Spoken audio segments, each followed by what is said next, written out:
இதில் 100 கிராம் குறையுது. ஆமாம்மா, எப்படி இருக்குன்னு தெரிஞ்சுக்கிறதுக்கு ஆளாளுக்கு நான் பார்த்தா குறையாதானே? 100 கிராமா குறையக்கூடாதுல்ல? ஆ நாங்கள் உன்னை ஏமாத்துறோன்னு சொல்கிறியா? சரி, இதை எவ்வளோக்கு விற்கிற? 100 கிராம் 10,000 யூரோஸ். இதுக்கு ஓகே. ப்ளூட்டோனியம் இல்ல. இது கிடைக்காது, புளுட்டோனியம் தான் கிடைக்கும். ஒரு நிமிஷம், இப்போ எனக்கு காசு கொடுப்பீங்களா மாட்டீங்களா? பவுடர் உங்க கை கிடைச்சிச்சுன்றது காசு கொடுறேன். தரம் பணம் கிடைக்கும், வாங்க நீ இருக்கணும்ல. சொல்கிறதுக்கு அவசரப்பட்டு எதுவும் பண்ணுறாதா?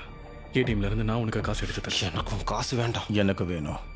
நீ 3000, நீயும் 3000. உங்களுக்கு பாதுகாப்பா நான் வரேன்.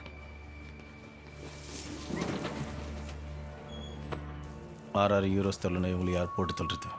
ப்ரோ, கவலை விடுங்க, நான் பார்த்துக்கிறேன். அவங்கள இப்போவே முடிச்சிடுறேன். சரி.